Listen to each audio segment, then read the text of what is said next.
Asia का सबसे बड़ा कब्रिस्तान माने जाने वाला आगरा के शाही पंचकुइया कब्रिस्तान कमेटी ने एक अहम फैसला लिया है।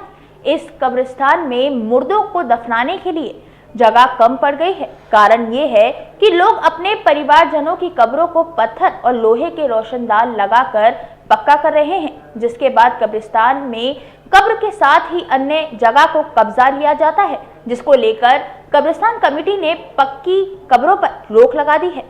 आपको बता दें कि पिछले दिनों आगरा में ईसाई समाज के द्वारा एक बड़ा फैसला लिया गया था, जिसमें ईसाई समाज के कब्रिस्तानों में कब्रों को लीज पर देने की बात कही गई थी।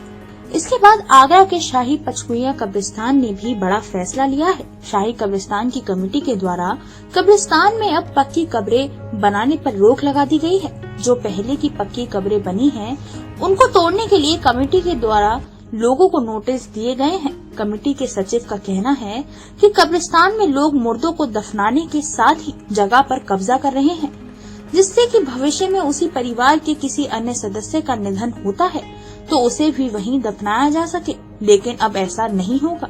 कब्रिस्तान कमेटी ने नियमावली बनाकर जिलाधिकारी को भेज दी है।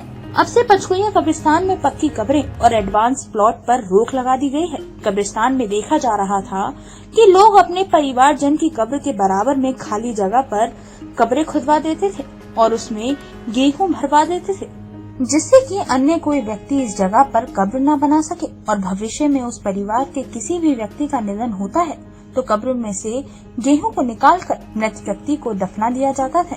जिन लोगों ने पक्की कब्रें बनाई हैं, उन्हें नोटिस दे दिया गया है। अगर उसके बावजूद भी पक्की कब्रों को नहीं तोड़ा गया तो कानूनी कार्रवाई की जाएगी।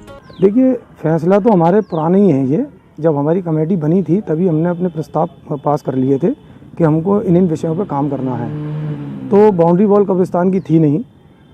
तत्कालीन सरकार में एक्स एमएलए हमारे जुल्फ़िकार अहमद भुट्टो साहब ने प्रयास करके उस बाउंड्री को करवाया और जितनी जगहें विवादित थी उनको सबको सारे मामलातों को निपटा के हुए इन कामों को अंजाम दिया। अब उसके बाद में जहाँ जहाँ बारिश के मौसम में बाउंड्रियाँ गिर जाती हैं, वही इसके अंदर पैसा लगाते भी हैं और मैनेजमेंट के साथ खड़े रहते हैं कि कहीं ना कहीं किसी को कोई दिक्कत होती है तो उसके साथ भी कंधे से कंधा मिला के खड़े रहते हैं। पक्की कब्रें जो पहले से बनी हुई हैं उनके लिए भी कोई बड़ा फैसला लिया गया है या जो अब बनेंगी वो पक्की नहीं बनने दी जाएंगी? देखिए, अब जो बनेंगी पहली बात तो पक्की बनने ही नहीं दी जाएंगी। दूसरी चीज़ ये है कि जो पहले से बनी है उनके परिवार के लोगों से कहेंगे और शरीयत का हवाला देकर भी बात कहेंगे कि भाई आप इनको हदबंदी को ख़त्म करिए और हदबंदी जो पक्की कब्रें उनको हटा करके आप दीवार और बाउंड्री को पत्थर को आप इनको कच्चा रहने दो। जो शरीयत कहती है वही काम करना चाहिए। शरीयत में क्या दिया गया है? एक कब्र में कितने लोगों को? देखिए, शरीयत में हमने जहाँ तक उलमाओं से सुना 70 से 72 लोग जो है क़यामत के रोज़ उठाए जाएंगे इस कब्र में से, एक कब्र में से।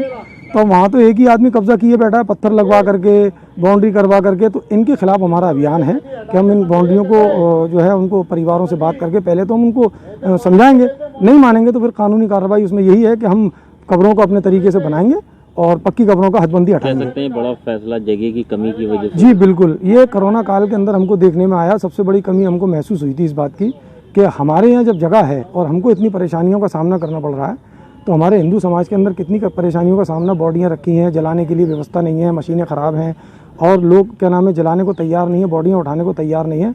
लेकिन मैं फिर भी अनुरोध करूँगा राज्य सरकार से और हमारे माननीय मुख्यमंत्री जी से कि भूमाफियाओं से ऐसी जगहों को मुक्त कराते हुए और उन वहाँ जो है ज़्यादा से ज़्यादा तादाद में शवदाह गृह बनाएं और उनके लिए व्यवस्थाओं का इंतजाम करें आगे के लिए। डीजी महाराजा न्यूज़ के लिए सैयद शकील की रिपोर्ट।